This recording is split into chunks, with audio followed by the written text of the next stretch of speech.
live from downtown State College. Welcome in to the Landon Tangwall post-game show live call-in. Ooh, that is a tough ending. You really struggle through three quarters. You come back, you fight like hell, and you lose it on that one. That's a rough way to lose it. That's gonna be hard. Hard pill to swallow for sure there. Oh, wow. I'll tell you that final play is something Penn State has run a lot of times in the past, tried to get it in there. Man, I don't even know what to say right now. That was, I don't know if I've ever been around a Penn State game like that. Obviously, the offense did not do what they needed to do, especially through three quarters. But, I mean, to fight back like that was a hell of an effort. And then, can't believe it ended like that. Oh, my God. I can tell that you haven't been a Penn State fan for long. I didn't have any ending close to that. Nothing like that. Oh, my God. It just feels too familiar. That's the problem. Oh, man. Guys, I'll tell you what. That hurt. That really hurt. I don't even want to look at the stats right now. Yeah. You got it. It's a really, really tough loss there. I don't have it on my phone right here. That's a play we run all the time. It's an action fake, and then you try to hit the wheel route to the tight end out of the backfield. We played that all the time on Warren, and Thieneman saw it. I'm looking at it right here on my phone. He just trailed it. Allard didn't even see Thieneman following that. He thought that the free safety was biting on the action fake and threw it right to him. Hell of a play by Oregon safety there for sure. Oh, boy. That felt like the Orange Bowl. I did have a feeling of the Orange Bowl. I was going to say, I didn't experience anything like that except for the Orange Bowl. Last year. Or this year. Oh, man. You do have a caller if you want to commiserate. Yeah, let's go ahead and do it. We lost him. Oh, just lost him. If anybody who calls, obviously we got to be careful on They're back. on cursing. Yes, let's take our We first expect caller. adult behavior. Let's say it Absolutely. that way. What is your name? Where you calling from? We don't even need to do it. Just talk. Seth from New Jersey. What's up, brother? So my question is, what's your thoughts on how many times Deny was, he got held, but they didn't call anything. There's so many times he was getting held and they didn't call anything. Yeah. So no, obviously that was rough. The refs were not great on holding there, but look, we can't even can't put the full blame on the refs. Yeah, that was definitely some missed calls, 100,000% some missed calls. But man, you have the moment there, you don't capitalize, that hurts. Obviously, the defense makes a huge stop. Denied Dennis Sutton, eerily similar to the Notre Dame game. Oh, wait, guys, put up the number for people to call. An interception by Denied Dennis Sutton in crunch time, and still a loss there. 814-400-4188, let it out. In an adult way. Yeah, no, we're not going to talk about holding calls right now. It is what it is. They were bad calls, but that didn't lose the game. Yeah. Oh, man. I blame Tangwall's black T-shirt. Black T-shirts are here to stay. Yeah, look, let's just talk about it real quick. Yeah, I mean, especially the first three quarters, really, really bad play calling. We were sitting at under 2 yards, under 2 yards per carry going into halftime. You simply can't do that. You have a really, really bad day offensively. And look, Oregon should have been up by a lot more, honestly. And you fight your way back down 2 touchdowns. I think everybody thought it was over. I don't know. People probably leaving the stadium. So, I mean, look, it was a hell of a fight to get back. But the offense, I mean, it was just a really bad performance. You end here with the offense at 4 yards per carry. Doesn't feel like that, though. Singleton under 2 yards per carry. Obviously, Trevor Pena was a big piece of that, and Drew Aller. Yeah, someone said thoughts on minimal Katron use. Yeah, Katron Allen obviously needs to be number one running back, no doubt. I mean, it was minimal. I mean, he had 12 carries. Singleton had 11. Like I said, it needs to be 2-1 for Katron Allen there. We have a caller. What is your question? Hi, my name is John from the Eastern Shore of Maryland. I want to know what do we do with Franklin at this point? Like, if you can't win this game, what big game can you win? Yeah. That's I mean, fair. look, that's a very valid question. You have Oregon coming cross country, whiteout 7:30.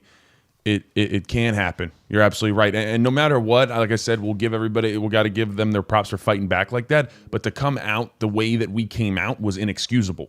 And I like I said, I don't want to do the whole I told you so. But I mean, the offense was the offense. We didn't see new play calls. I'll tell you guys that. Yeah, there were the wrinkles. There, the touchdown to Ross on the fake jet motion and then pitch it underneath to him. Like, yeah, that was new. That's what I was talking about. Like, there might be new things, little wrinkles.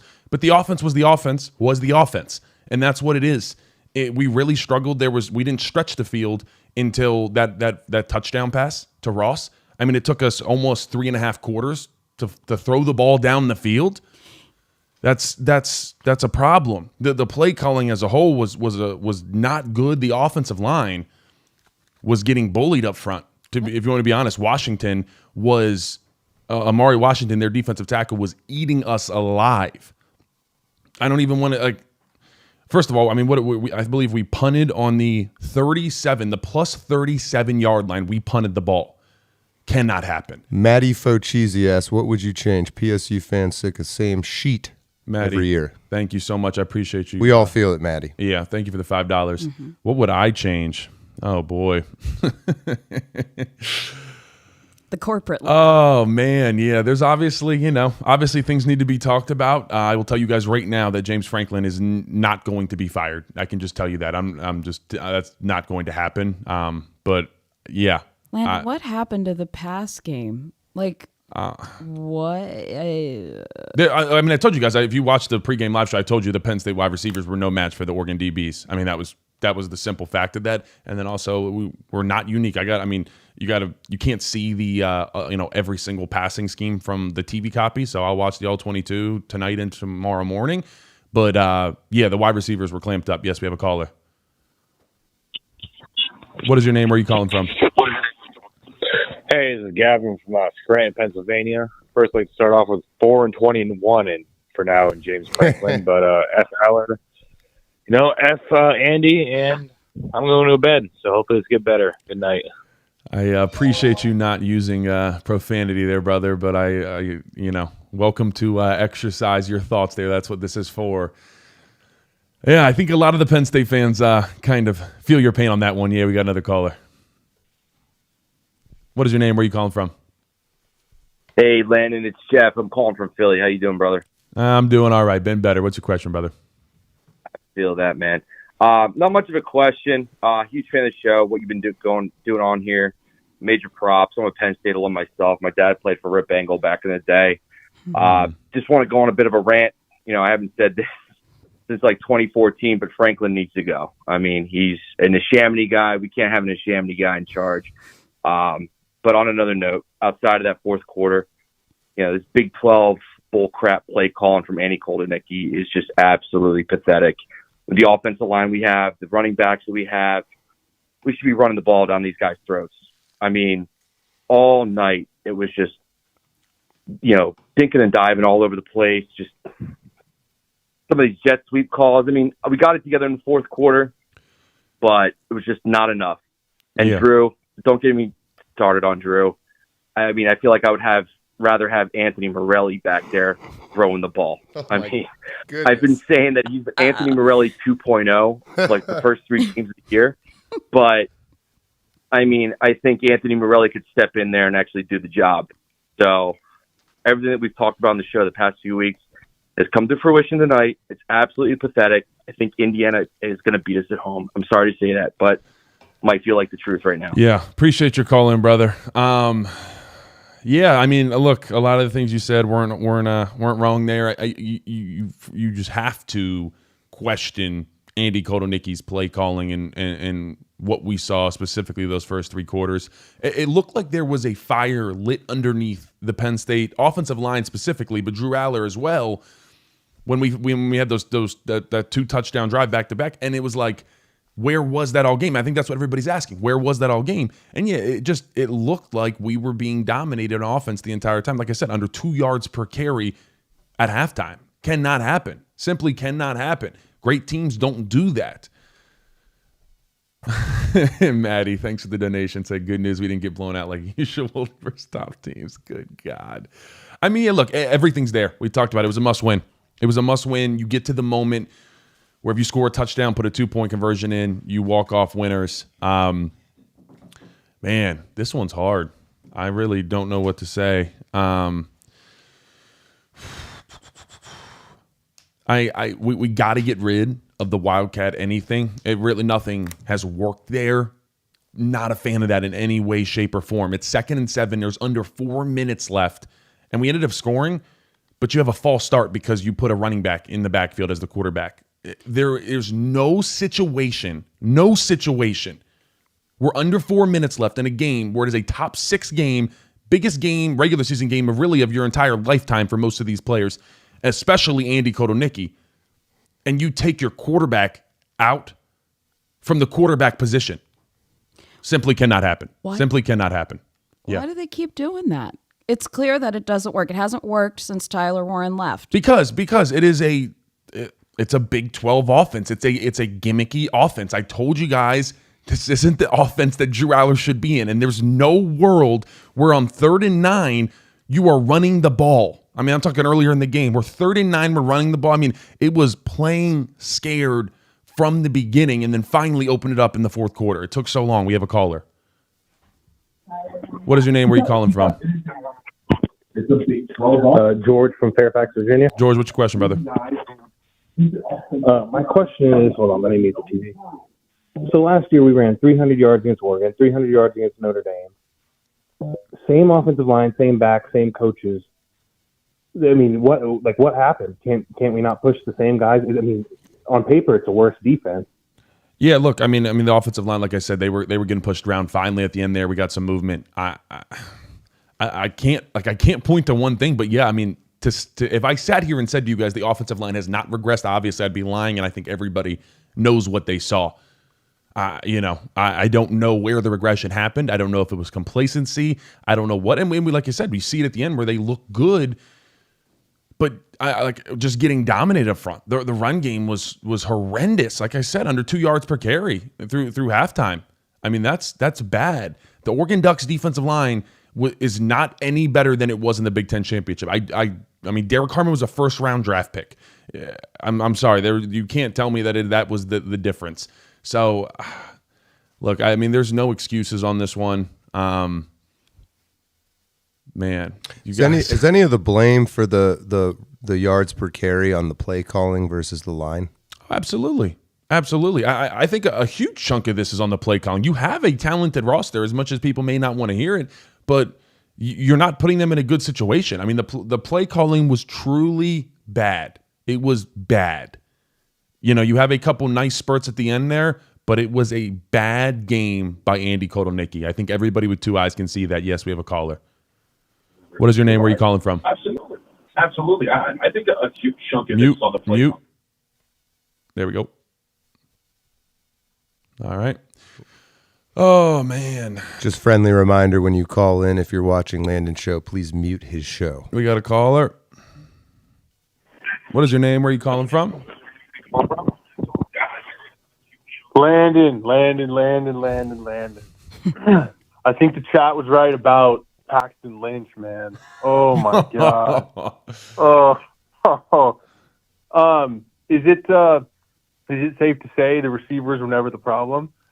And thoughts on the O-line performance, specifically left tackle and then center Dawkins? Yeah, so, yeah, to a degree. I mean, I think it is fair to really question the coaching as a whole here and say, yeah, how many different players are you going to mix in and out before you start to ask different questions?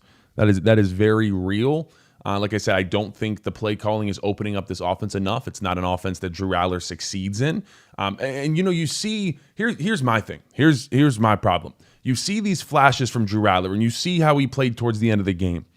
And it feels like, and I don't want to, obviously he lost the game on an interception. Once again, I completely get that. But at the same time, like you see it when the keys are kind of handed over to Drew Aller and he can play loose, it's not bad. When it feels like there is such a cap on this offense. It is like they are bottled up and they are not given an option but to play within this framework of this gimmicky offense that is just kind of all over the place, running a bunch of different motions, and we're not ever opening this thing up. It is a tough offense to watch play, and you have a lot of talent out there. You see Ross, you see guys out there. Like I said, I mean, you look at the play calling, and I think that says it for itself. Once again, second and 7, 4 minutes left. You take your quarterback away from there. You punt from the 37-yard line. It's 3rd and 9, and we run the football. I don't know what else to say. We got a caller. Matty Focheezy says PSU isn't finesse football. Run it up. Yeah, amen. What's your caller? What's your name? Where are you calling from? My name is Drew. I'm from Los Angeles, California. Drew, what's your question, brother? Dude, like, I don't know. I'm like, it's 25 years of, 20 years of, I don't know how long Franklin's been in, but like, where do we, like, I don't want to be Nebraska. What do we do? Like, My question is, Langdon, what is the next step with Andel Kolnicki? Like, that was just, everything was just gimmicky. So, I don't know. It's kind of frustrating situation, but I appreciate everything Landon does. Thank you so much, brother. So I think, where you go from here, obviously you're not, no one's getting fired right now, especially I'm just telling you once again, James Franklin will not be fired by Penn State University. However you feel about that, it's not going to happen. I'm just telling you that. No matter what, I kind of felt this is Andy Kotelnicki's last year. It's not a good offense once again. It is like, and I'm not, as much as everybody can say different things, and I think so many different people need to play better, but you have a Ferrari and you're driving the speed limit. That's what it feels like. I'm not saying this offense is Ferrari talent, but no matter what, you are putting a cap on this offense without a doubt. It is so limited. There's no question. I bet if you got to truly talk to this Oregon defense and ask them how they felt. They knew what they were going to see coming in this game. They knew exactly what was going to be called. All the plays looked the same. As I told you guys, and Franklin didn't lie in his presser. It wasn't vanilla. We weren't vanilla the first 3 games. We are who we are. As the offense is who we thought they were. It's just that simple. It really is. That's the offense you're going to see for the year. Obviously, yes, it is disappointing that the offensive line is really struggling. Yes, I see. Jack says Adler's no Ferrari. Like I said, it's a metaphor. I understand that. I also think he has the ability to be so much better than he is, but he is put in an offense that is just not good. Once again, you can see it physically. You might say, hey, what happened? You can see it physically from the play calling. We can go down the list, and when I write it down and actually get to look again, but there was so many different times you say, what the hell was that? Either the down and distance and why we called that play, or just overall the play call in general. And it's like, what was that? Oh, man. I'll tell you this. Unfortunately, the defensive tackles for Penn State were getting moved at times, especially when Blanding was in there. Even Zane Durant at times was getting moved. The wet field was not kind to those guys on the interior. Yes, we got a caller. Someone said, why was I born into this? What is your name? Where are you calling from? You got to mute. Hello? Hey, can you mute the show in the background? Appreciate it. What is your name? Where are you calling from? I just did. My name is Brian. I'm from Toledo, Ohio. What's your question, Brian? I want to ask him if Penn State should pay Joel Moorhead more than he's getting paid now to come back to Penn State to be the OC next year. Oh, boy. Well, I'll just tell you right now, Joe Moorhead is he's not coming back under James Franklin. I'll tell you that. No. Look, no matter what, you're going to have a new offense coordinator next year. Andy Kotelnicki was about this close to going to be the head coach of West Virginia. So I never thought that I always knew this was going to be Andy Kotelnicki's last year. But yeah, this is, look, you go back-to-back Big 12 offensive coordinators. And it is gimmicky. That's what you do there. When you play in the Big 12, you have a lack of talent. Just as a whole, like, yes, there's talented guys, there's fast guys. You do not have the talent that the SEC and the Big Ten has. So what do? You start to scheme up gimmicky things. And it sounded very cute. It sounded very fun. But it hasn't been that here. And even last year, and I'll be honest here, this offense misses Tyler Warren. That is a real thing. Tyler Warren has been, back-to-back, like, rookie of the week for the offense in the NFL? Yeah, we missed that guy. He had 104 catches. He had more catches than the wide receivers. He had the record for the most receptions in one season. Thank you, Sarah. Thank you. I appreciate that. Yeah, that had a hell of a lot of runs, too. I mean, we had a defense, and we had a Tyler Warren. Yeah. I mean, pretty much the entire – I'll give it to Jim Knowles, like, played a fairly good game. Obviously, I think they were 4 for 6 on fourth down. That can't happen.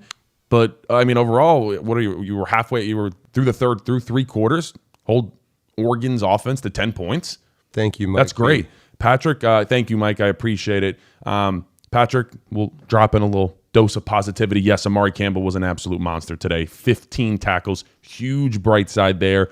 We do have a real Mike linebacker that is going to be around for a little while, so that's big time. Luke Reynolds, 1 reception for 9 yards. Damn, I didn't even notice that. That's a problem. Yeah, don't like that at all. We have a caller. What is your name? Where are you calling from? I'm calling from Bend, Oregon. What is your question, my man? Hey, first of all, loved your coverage over the last week. Thank you, brother.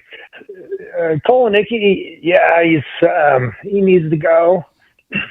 But as a Duck fan, man, this was awesome. Coming into a whiteout, I watched all the away teams come in this week, and I had resigned myself to a Duck loss, but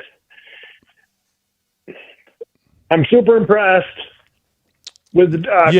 Yeah. Look, I mean, Oregon definitely deserves a tip of the cap. They have been, they played a very good game. I thought Dante Moore, I told you guys, I thought he was incredibly impressive. He goes 29 for 39, 250 yards, 3 touchdowns. Dante Moore played one hell of a game. Even though, like I said, I thought Jim Knowles played very well. That was a great game by Dante Moore there. Yes, we have a caller. Just real quick before the caller, Matty Focheezy just said if this wasn't a whiteout super chat, would it have even been this close? Oh. Look, I don't even know how much. Obviously, they had a couple false starts. I mean, yeah, you look at it, it hurts so bad because you see how well Penn State played in the fourth quarter on offense. And not even just like the fourth, like the halfway through the fourth quarter.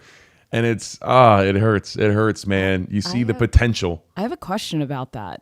Yeah. Did the play calling change in the fourth quarter? Because clearly there was a 180. No, I mean, look. Did Kotelnicki not call it? It wasn't like it was a completely different playbook. Kotelnicki. No, I know that, but like who was calling? Yeah, I'm almost certain it was still Kotelnicki. But I mean, there was just like a fire. There was a fire lit under the offensive line. It looked like Drew Aller was actually on target. We started passing the ball down the field.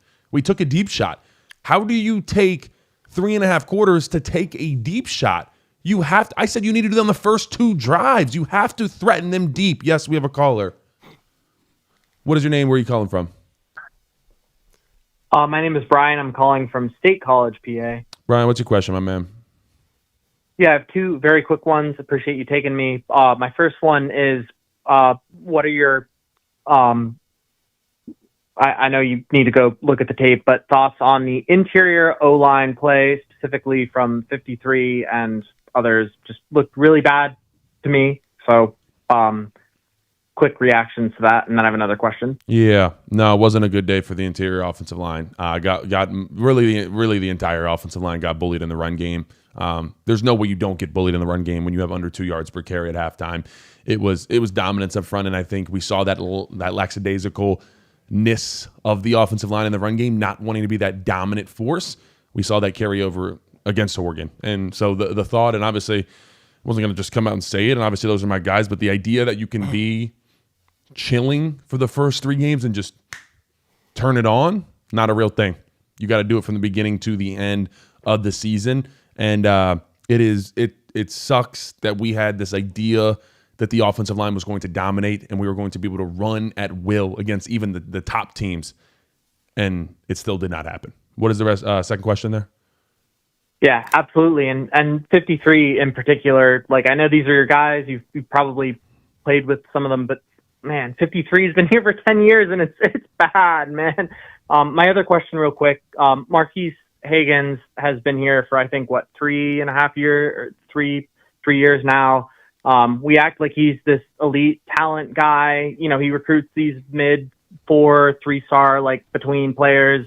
And, you know, our highlight of the class was, oh shit, I'm losing my mind now. Too drunk. Was Pena, who was like the 28th ranked recruiter in the transfer portal. Can you talk about the receivers just haven't been good, and Pena was the highlight of that elite transfer portal class. He was like the 200th ranked player in the portal, 27th ranked receiver. Could you just talk about how they've done tonight? Yeah, I mean, look, it obviously is not good enough. I told you, I think there was a bit, and I started to kind of allude to this, I think there was a bit of a, not overreaction, but I think the people thought the wide receivers that we got were drastically better than the ones from last year, and I don't think that's necessarily the case. Like yeah, Ross is better than Amari Evans, and you know you see that. But I mean, as a whole, it's not insanely different. And then you mix that with scheme that is not favorable for wide receivers, and you're in a bad place. So that's what we've seen up to this point. Yeah, a lot of questions need to be had, conversations need to be had. I know we're behind on a couple donations. I really appreciate you guys throwing money. You mentioned last week Franklin doesn't start prep on opponent until Sunday of the bye week. That's crazy. Needs to change. Unprepared, poor play calling, no identity, lost per usual off of a bye. Love the show. Thanks, Evan. Appreciate the $20, my man.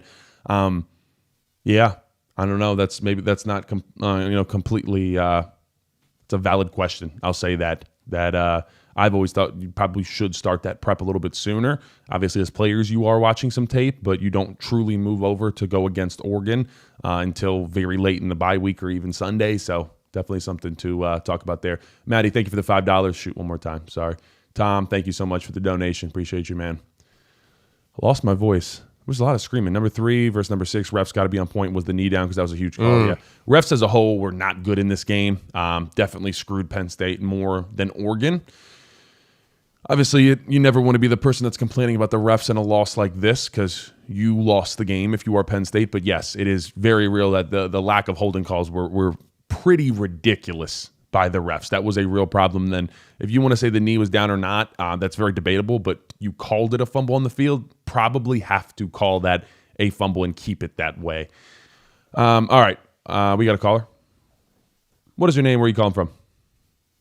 Rocky from Bloomsburg, Pennsylvania. Rocky, what's your question, my man? So, and I know I'm going out on a limb here, and this is wild, but does this loss kind of go away if we do the unthinkable and go and beat Ohio State?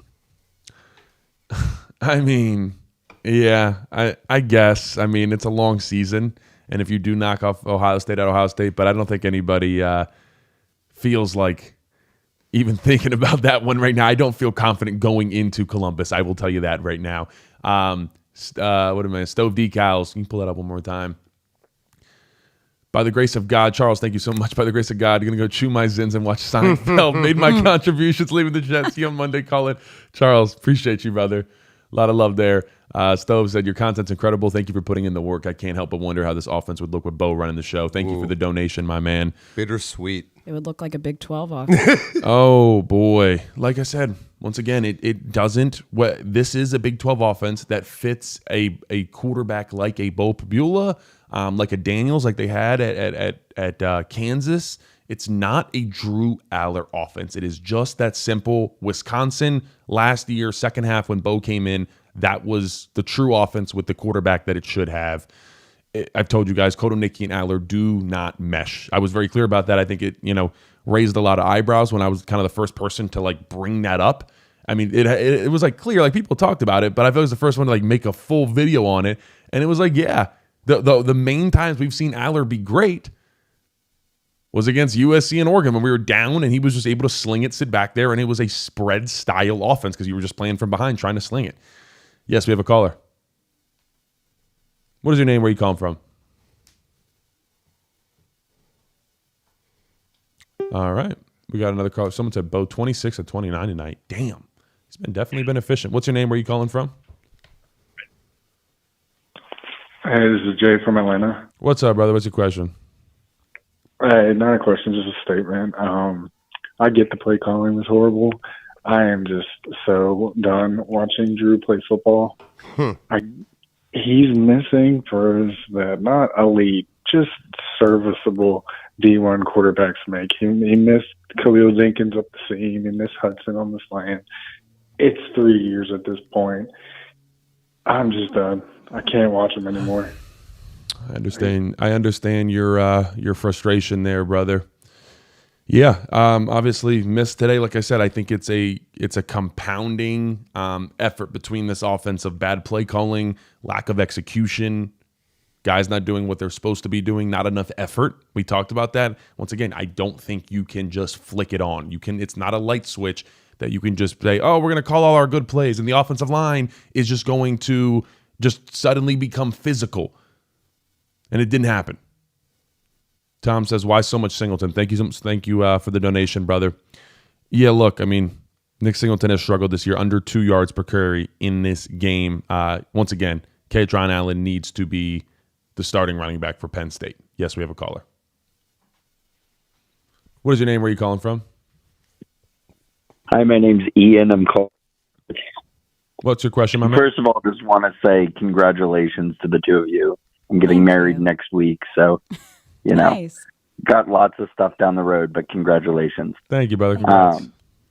I don't know if I have a question as much as a comment. I think going into the year, the big storyline was Knowles and the adaptation time it would take to implement the defense with Ohio State. And the crazy part is I think he proved this game that he basically has Will Stein's number, which is crazy because I think everyone in the country kind of has strived to figure him out. But the offense is just, it's gimmicky is right, but I think I was someone when he got hired, I was really excited. I think he was like my top choice candidate, which now I'm sad to say was kind of the case. I mean, maybe they're saving some stuff for the playoff. I guess it's the best you could hope for, but the vanilla-ness and really, I think the motions looked different in the fourth quarter, and we tried to stretch the field a little bit more, but even some of the reverses and stuff seemed to change. So I guess my question was, did you see anything different there, first off? And then second of all, I guess how much of this offensive performance can you really put on Franklin versus Kotelnicki at a certain point? Because I know you can blame. Yeah, so obviously it falls on the head man. When you are the head guy, you're James Franklin, you have to take all that. When you are the president, you're the leader of anything, you're the head coach of a team, it goes to you. So you got to take that. But obviously Franklin is not calling the plays there.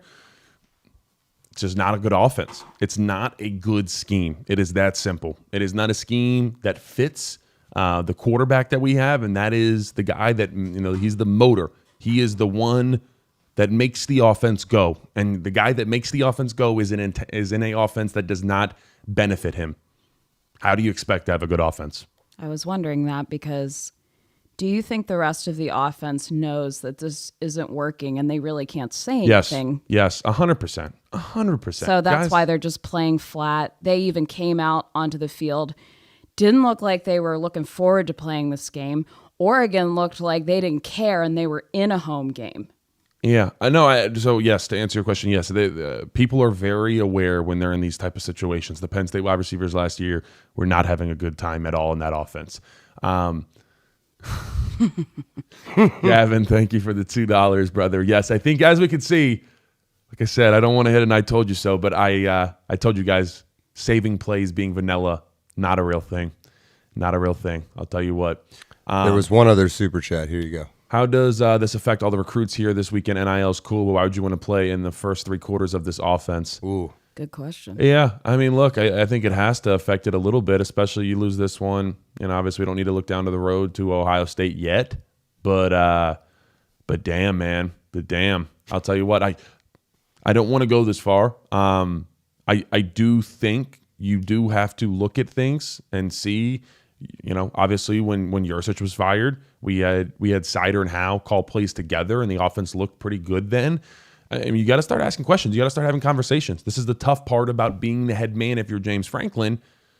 Like, yeah, you still haven't gotten over the hump. You still have not gotten over the hump. Yes, we have a caller. What is your name? Where are you calling from? What's up? What is your name? Where are you calling from? What's your question? Oh, my name is Nick from Texas.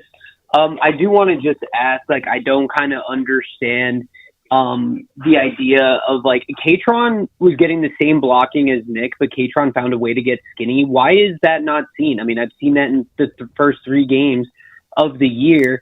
And then an offense that doesn't allow Drew to get into a rhythm by doing these small, like, when he's allowed to just sling it for, like, a couple plays, you see he builds into a rhythm and he doesn't make stupid passes, and it seems like we're just not helping him. We're not being friendly.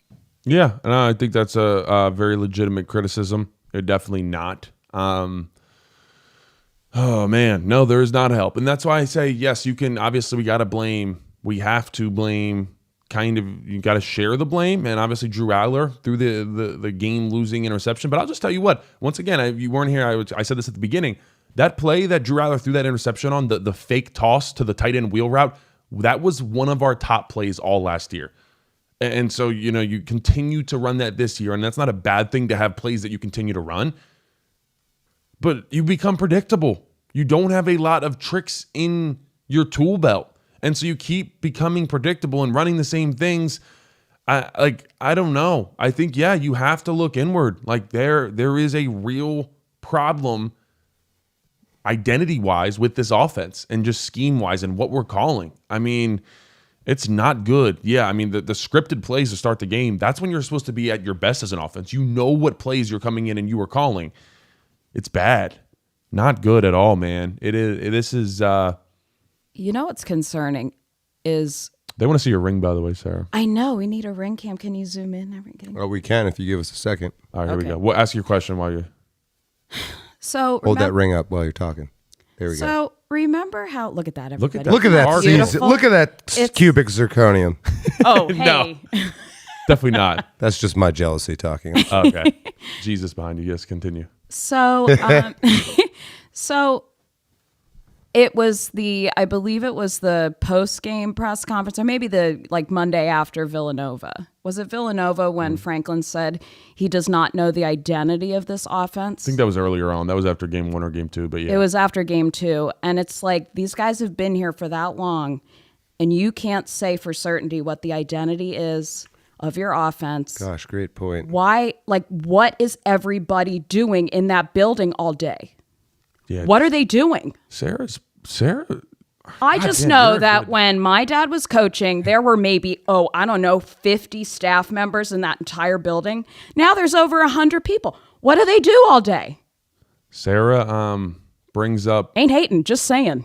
Brings up good points. Yeah, I still don't know what our identity is on offense, and that should be figured out. Should be figured out. Sarah was a hell of a good addition to this show. I'll tell you what, you make some great points. I need some donations now. It's that anger. Yeah, you guys got to help me with that ring. Trust me, it hurt the pockets. It's real. Love you. It was so worth it, though. You get all these free dinners, though. Yeah, you go home to dinner every night. I go home, I have rocks, I have sand. Oh, you're in trouble now. I rub it on my mouth. I don't get any calories. Yeah, someone said the woman is dead on. Yep. I got to give the people some satisfaction of It was a good point. It was a very good point. Yeah, they should come on. Why? I mean, this isn't an underclassmen team. All these people, how do you not know the identity? And to actually say that out loud. Oh, that's great. I'm sure the players love hearing that their boss, their head coach, doesn't know who they are, even though he sees them every day for up 10 hours a day. Oh, man. Sarah's making some good points here. I'll tell you what. God dang. Yes, we have a caller. Someone said real quick, who's her dad? Her dad was Kenny Jackson, one of the greatest wide receivers ever here. Look it up. What is your name? Where are you calling from? Hey, yeah, Derek from Pittsburgh. Derek, what's your question? Yep. 2 things. One, Oregon, they are who we thought they were. It's not that, about 6 months ago, and really for the last 2 years, every other day they get another 4-star recruit, another 5-star recruit. They are that's who they are. Lanning has done a great job, and they hung around, so credit to them. The other thing is, I can remember in 2018, Landon, I don't know if you remember this, but it was the year Haskins from Ohio State, they had won on the last second. And in James's press conference, he talked about being elite and how Ohio State was elite, but Penn State just wasn't there yet. Well, that's now 7 years ago. It's the same thing year over year. What is the difference, in your opinion, between a program like Ohio State and a program like Penn State? Because, in my opinion, talent-wise, they're on at least they're very close to the same level.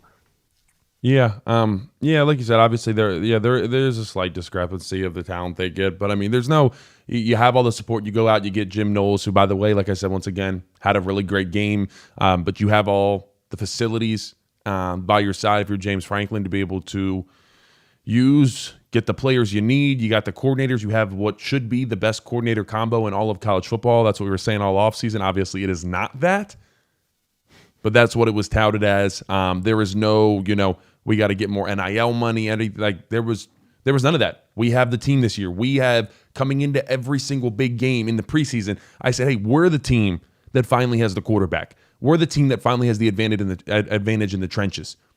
And that's just not true. It's not reigning true right now. And so, yeah, you start to have to look inward. You have to have tough conversations. You have to look in the mirror.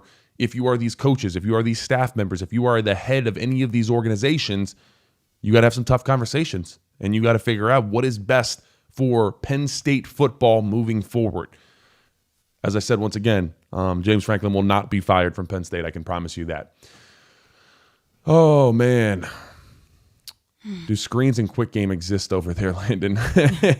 Yeah, no. I mean, look. I mean, we liked some. I don't know. Patrick said, legit question. How many Rolling Rocks have you had tonight? Was it enough? I think I stopped a little bit through the third quarter. I think I probably had like 9, honestly. It was kind of long. Really? That's about when we started going at it. Yeah, that's John and I. Well, he actually did start getting into a 3-point stance and had me record it with his All-American. Sarah, don't lie. Sarah, don't lie. Who won? What? Between me and Landon. John tried to bull rush me. Oh, I think we have a caller. Andy Kotelnick, I won't read it. Thank you for the $5. What is?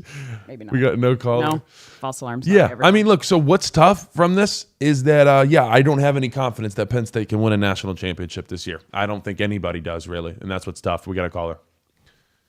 What is your name? Where are you calling from? Hey, Landon, Eric calling from out in Phoenix, the All Over the Place podcast. How you doing, man? Doing well. What's your question, my man? Hey, well, what I want to know, first off, this is not the end of the world. Obviously, it's raw right now. I get it. But Ohio State loses a close game to the Ducks last year. Look what they wind up doing.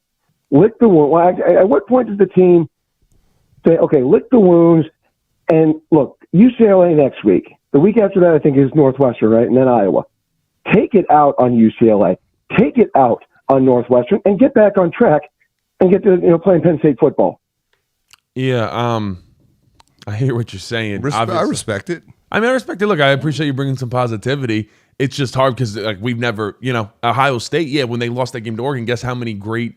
Yeah, also they had remember the Rose Bowl. That was out at Oregon. Ohio State has had plenty of great wins, and they did many great things. I obviously lost to Michigan the year before that, but. I mean, it's hard because it's not even close. Yeah, someone in the chat said we're not close to Ohio State, and that's the truth. Like, you guys know me. I don't sit here and sugarcoat anything. It'd be a lot different if we would have. We were in the semifinals last year, but like if we had won some big games up to this point, yeah, it doesn't feel as bad. But that's why this game was so important, because Penn State hasn't gotten over that hill of winning those big games. James Franklin has not won the big one. Drew Aller's not won the big one. So it was like, finally, you are at home, 7:30 p.m., whiteout. Oregon has to come cross-country. They don't get in until 8:30 p.m. last night. I'm telling you, they did it, so they you wouldn't just have to worry made a about great the time response, change. and it bums me out, but you're right. You got everything in your favor. They have a young quarterback who's only played whatever. At this point now, sat all last year. He hasn't even played 10 games in his career. You come into the most hostile environment in college football, and you still lose. Bad. Once again, I understand it was a great fight to come back, It was a great fight to come back. Tip of the cap to the guys for that. Drew Aller stepped it up there. Obviously, I understand what happened at the end. I totally get it. But it shouldn't have gotten to that point. That's the whole thing. Yeah, you're absolutely right. And shout out to the defense for the fact that it should have been way worse. Like it should have been a 3-touchdown game, even almost at like halftime. Honestly, my God, Tom. There's no top 10 opponent that's an easy win. You just got to win them. You just got to win them. And yeah, someone said, if we were good, sitting here and Aller scores a touchdown there, we punch in the 2-point conversion. Hell yeah, it's a huge different conversation. But guess what? That didn't happen, and we're sitting here and we lost. So sorry, like that's how it is. Michael Motti, appreciate you, brother, my guy. Guys like Michael Motti gets it. They've been through it. They built this place, so it hurts. It hurts, man. It sucks. Landon, love the show. Been in service now 10 years. When we have someone that can't perform, we replace them with someone that can. What's the holdup with Franklin? Why are we not looking around? So this is what I will say. Thank you, James S. I'll take this time to say I understand your frustration. You are completely valid in your frustration, but it is one of those things you do want to be very careful of not diving into one of those situations where you get away from a situation. And I understand we want to win the big one. We haven't done it. Yes, like I said, I'm putting that out there. You want to be careful though that you don't get rid of Franklin, and next thing you know, you're winning 6 games, 7 games, 6 games, 5 games. That is a real thing. Like I said, I know no one wants to hear that right now, and I understand that you don't want to hear that because of what has happened. And yes, I know I see people saying every single year, it's every year. But that is a real thing. I just want to put that out there. I know, like I said, you do not want to hear that, but that's something that's real there. I guess the point is like we should just take it and be grateful, like how the administration's been saying. Yeah, I don't know. 99.9% of college football would love to be where we're at. Oh man, Sarah's going in. I'll tell you what, we got a caller.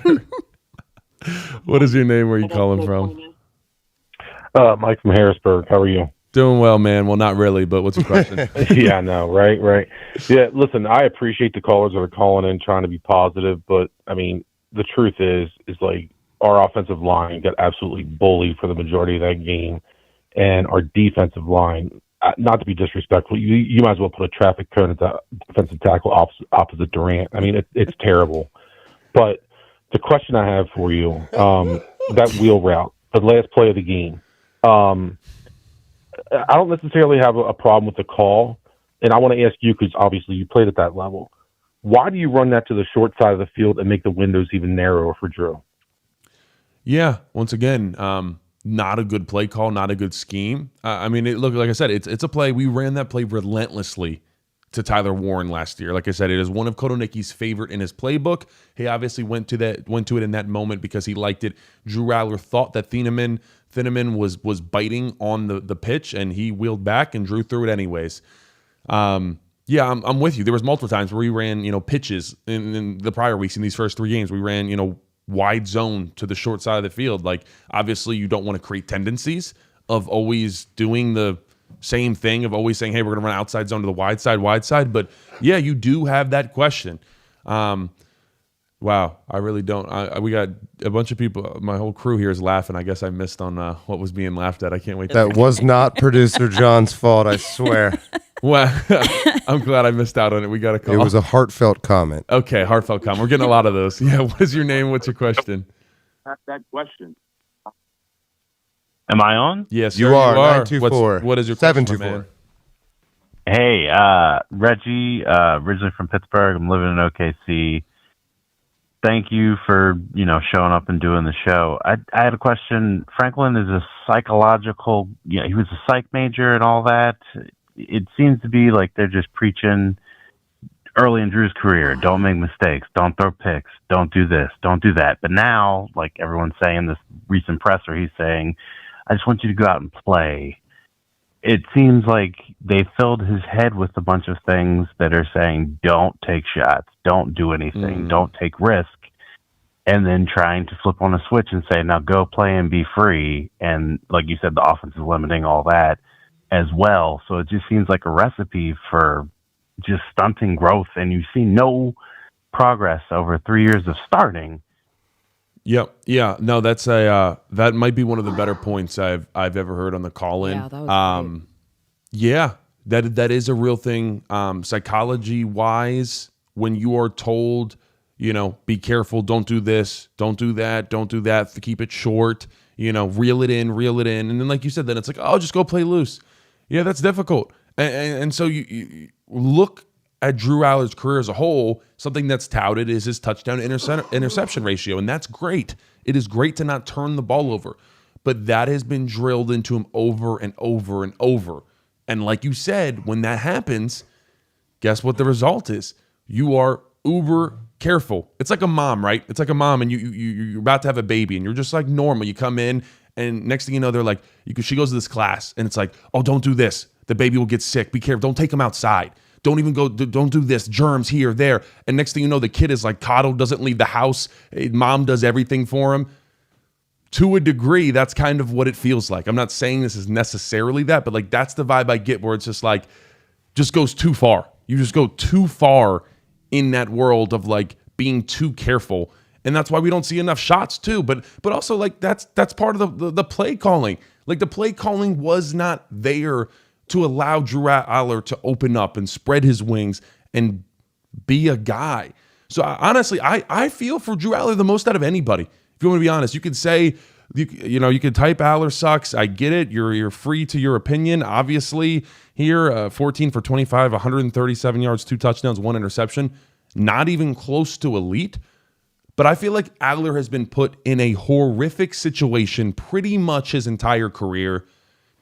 And like I said, I have to feel for him to a degree. Like you said, I think there's multiple things, not even just offensive coordinator, where he has not been put in position to succeed. And yes, I know people are still going to say he sucks. And I'm not saying that Aller has played well at all. I'm not making excuses for him. But if you think that Drew Aller has been put in a position to succeed, I'm sorry that you are mistaken.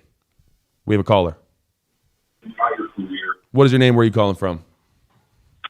Mike from Lebanon. Mike, what's your question, my man? I was wrong when I called in earlier and said it was 27-13 Penn State, of course. But, if they had been playing calls or making play calls like that last fourth quarter all game, I might have been right. But dang it, Andy, what are you doing? Come on. Anyway, great show. Thanks for commiserating with us. And have a great night, guys. Thank you, brother. I appreciate you, man. Yeah, I know. It's one of those ones you're gonna go to bed sad at night, man. It's not gonna feel good going to bed tonight. So last season, oh no.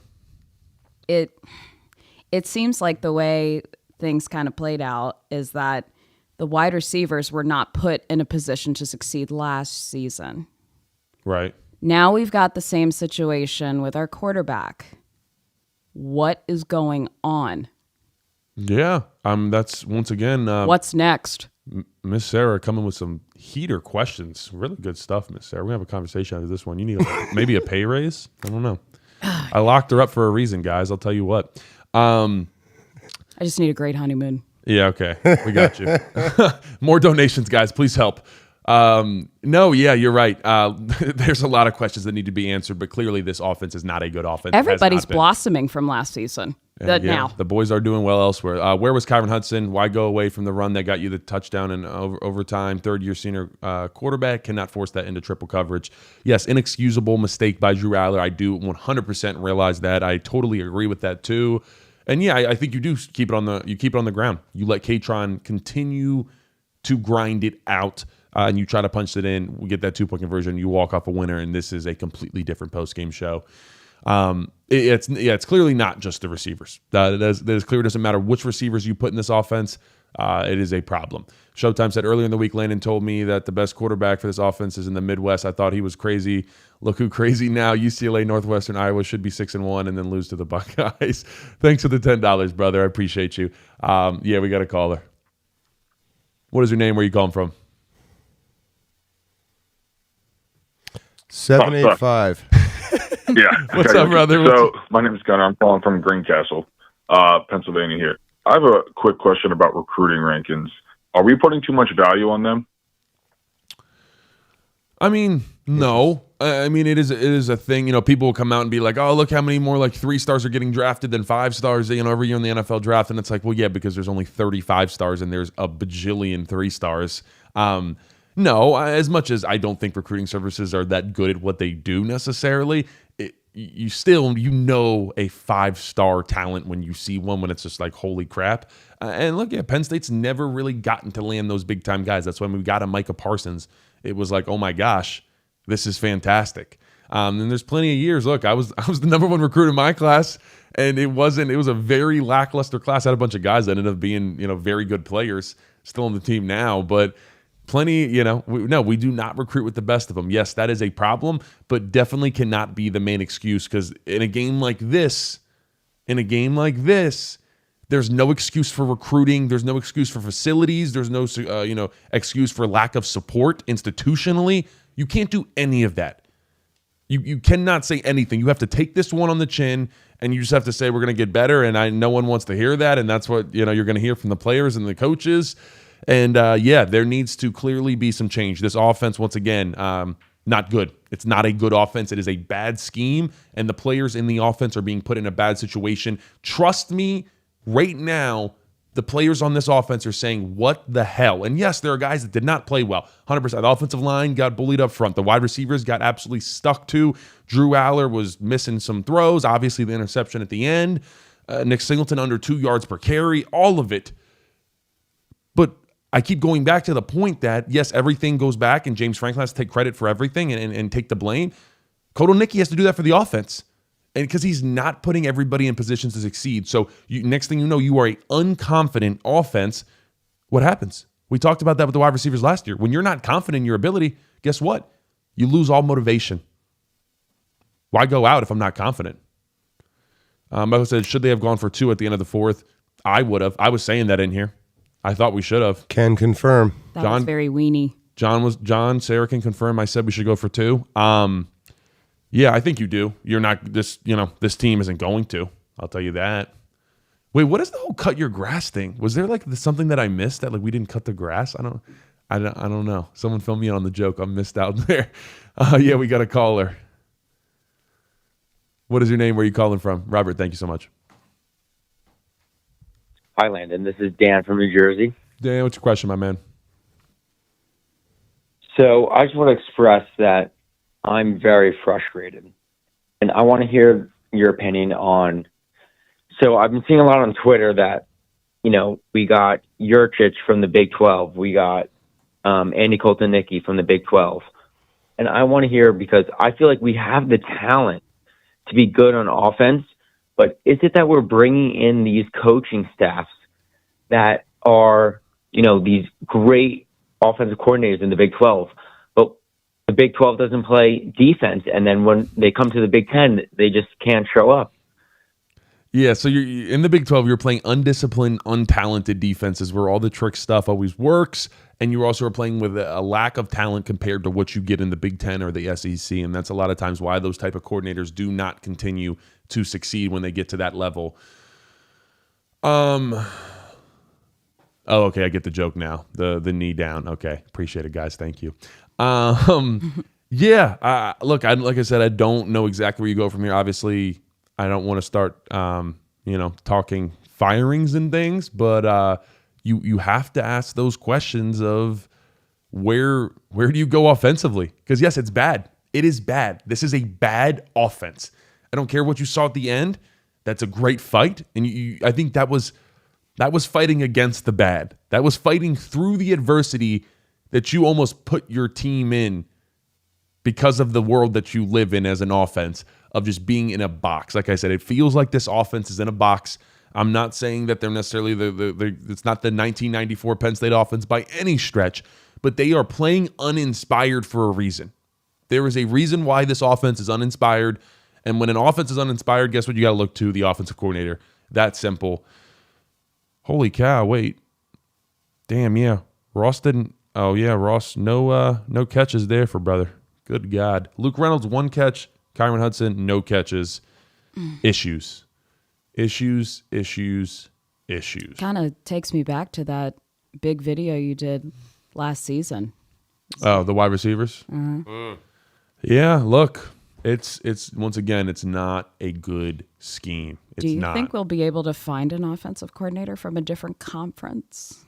Yeah, look, I don't know. Or I mean, maybe that's- hire someone from internally? I don't know. I have said in the past that I do believe that Ty Hal and Dan Connor are going to be the offensive coordinator, defensive coordinator here one day. Could they do it now? I don't know. That'd be nice. I'd like it. Here we go. Next caller. What's your name? Where are you calling from? Hey, Landon, this is Dad from Delaware. I appreciate all the content, love your stuff, and shout out to you and Sarah for your engagement. Thank you, brother. So not going to lie, it's Heartbreak City again for all of us, and feels like Groundhog Day, like we keep going through this junk. But and my question is, moving forward, trying to find some kind of silver lining, if there is one. Any chance you think maybe this is the gut punch they needed to maybe progress towards pass first offense as opposed to just kind of grinding down into slow, stale stuff like they did for 3 quarters? Yeah, I mean, my problem is, I've said this, our identities for offenses don't change in the sense of like Andy Kotelnicki isn't going to become a West Coast spread offense guy. It just doesn't happen. He won't do it. He doesn't know how to call that. It just doesn't work. So, I mean, to answer your question in the short, like, no, it's not going to change. We're not just going to completely just change our identity and what Andy Kotelnicki does. And I don't know, man.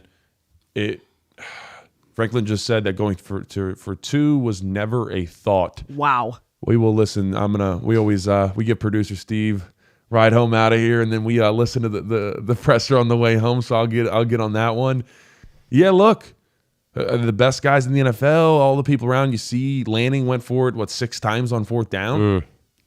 Sometimes you got to be a killer. Course. Sometimes you got to be a killer. You got to know the situation that you're in. Your offense was thriving at that point, but I don't know. I think you go for the kill shot there. I like I said, I said multiple times we should have went for 2 points. Yeah, we got a caller. I'll get on that one. My man, what is your name? Where are you calling from? It's Brian again from Toledo, Ohio. My guy, what's your question? My question is, what impact do you think the uncertainty around Andy Kotelnicki, being with the team after this year has an impact with offensive recruiting talent? That's a good question. Yeah, I mean, it definitely hurts it. If you're an offensive player looking at this team, you got questions. Man, hurts a lot of people. Yeah, I don't know. If I'm a quarterback, I don't necessarily want to play in this off. I told you guys, Dante Thornton, who plays for the Raiders now, actually went to Oregon, then went to Tennessee, wide receiver. He was like a 5-star. He was committed in my class to Penn State, decommitted, and he was like, look, I don't think I can be an elite wide receiver here. I don't think I have the ability to have the production that I'd like to have and be the type of guy that I could be at Penn State. That's how a lot of people feel about quarterback at Penn State. That's how a lot of people feel about wide receiver at Penn State. Running back, completely different story, obviously. But yeah, man. I guess we got to get the crew out of here in a minute. It is 12:20 in the morning. Where are we at? You had over an hour on the show. You're good, though. You do. No, I mean, I We listen. have like over 12,000 people on Twitter watching live. Wow. You were bumping. Thank you, guys. I really appreciate all the support. You guys are amazing. I'll tell you what, I really appreciate everything. I will tell you, we're going to do some more Big Ten coverage as a whole. We got some cool announcements coming that is going to be expanding my coverage as well. Yeah, sounds like a good time, huh? Oh, this is rough. I'll tell you what, guys. Everything gonna be all right. Everything gonna be all right. Good news is, I'll tell you this. Try your best to enjoy your loved ones. I know everybody's probably going to bed, but, put everything in perspective. It is a football game. I know you don't want to hear that right now. Trust me, I know you don't want to hear that, and that's why you guys are all in here. But, That's a question for me. hopefully you got some NFL games that you want to enjoy tomorrow. There was a Sarah question. We got a Sarah question. Oh, there it is. If you're a wide receiver, why would you come to Penn State? Oh, here we go. Now, if I really knew the talent I had, I would not at all. Why would you? You're not going to throw the ball, and the coaches won't even put you in the position to succeed, and you'd just be frustrated all the time, and you'd turn into another tight end just blocking all day long. Damn, that is some freaking good analysis. Savage. Crap. Savage. It's awful. Heartless. I mean, and this is coming from someone Cold. where this was a wide receiver school. Okay. Tell him, who Kenny Jackson coach? Bobby Ingram, my dad's first season coaching. He got Bobby Ingram the Bolitnikoff Award. Okay. So I would have got him too. probably. No, Except you. one season, 2 awards. I could have done it. Dom, wait real quick. Dom said, I'm a Bears fan, so I'm effed regardless. Yeah. You know what? Could always be worse. You know, sometimes you need a Take little, it in perspective, folks. you need a little Oh, bit you of- guys won a game, huh? How's that feel? Yeah, right. You need a little bit of levity every once in a while. Ryan said, going to bed. I can't even get out of the damn parking lot. It's like that right now in Beaver State. Well, it kind of makes sense. I am glad I'm not there. Yeah. Ben, I understand. Ben says, I love you, Landon, but come on. Look, I'm just trying to spread a little bit of positivity. Yeah, I know this freaking sucks right now. It is awful. Not happy. Not happy. Offense is bad. We'll watch the film. I'll How tell many you guys. recruits were here tonight? I think it was like considered like one of the biggest recruits. Isn't it like I saw 200? Yeah, it was like one of the Yikes. biggest times ever. It's not good. Not good at all. There were a ton of recruits visiting / watching today. Yes. Yeah. Are you guys numb to it? That's a good question. Like, are you just numb? Are you just like, is it just at the point where it's like, that's it? Yeah. I don't know. Where do we go from here? I got nothing to comfort you with. I'm sorry. No, I don't think we look all- to me. I think we all need to go to bed. Yeah. That might be good. Yeah, everybody get a little bit of sleep. We'll you, wake up in the Diane. morning. Thank you, Diane. I am the best. I will be at the student bookstore at 10 a.m. with Goon. Lord knows what the hell we'll talk about as soon as I finish We'll that. reminisce on 94. Yeah, maybe we'll talk more about Kenny. I need to find Kenny Jackson right now. I know he's up somewhere. Get him from the cut. Holy hell, I bet he's got something to say. It was sort of like what I did, but just a little more peppery. Yeah, I believe that would make sense. Is the whiteout dead? People in my section were saying it is dead. Ooh. No, I mean, look, It was a buzzkill. it was a buzzkill to the whiteout. I do not think the whiteout's dead. I don't know if I can watch the Steelers' awful offense tomorrow after this. Yeah, I feel you on that one, but at least you get to watch Aaron Rodgers play football. I mean, he's still a great quarterback. I'll tell you what. Will this light a fire under the offense? it's not about them. It's about the coaches. Oh, Sarah kind of said it for me. I appreciate that one. I had to get it out there. Yeah. Well, yeah, guys. So try to find some comfort. Go watch something non-football related. Go watch your favorite YouTuber. Go watch some TikTok. There's a lot of great shows Instagram. on Netflix now. Yeah. So peep that. Yeah. Use all your subscriptions that you have, and do that. Maybe go drown Sticky your buns sorrows. at the diner time. Absolutely. Love some sticky buns. Yeah, we got some work to do ahead of us. Like I said, I appreciate you guys always coming out supporting the Landon Tangwall show. Got some announcements coming this week. We will just give you a teaser. Got another channel coming out here shortly. We're gonna do kind of all my podcast stuff over here. We're going to do a lot of film breakdown stuff on the other channel, and we are going to do some more Big Ten coverage as well. I think there is a huge lack of coverage around the Big Ten. Needs a face. I'm hoping to be that, and we are going to grind our butts off, and I appreciate everybody supporting me. Yes, Sarah Jane Jackson, not much longer. Sarah Jane Tangwall incoming soon, but they're saying you should be the offensive coordinator. We'll do that. Maybe I could. Who knows? Absolutely. They want Kenny Jackson back as the wide receiver coach too. What a hell of a plan. But no, appreciate you guys. Thank you so much. I will see you tomorrow, 10 a.m. Student Bookstore. And then you guys know I will do the in-depth post-game breakdown, all that good stuff. That'll come out around Sunday mid-afternoon. I'll also be on the obligatory show. That'll be hilarious. So appreciate you guys. Thanks, Anthony. Hit that like button. Absolutely. ladies and Hit that like, hit that subscribe button. Hit the notifications button. All of that. Appreciate you guys. Much love.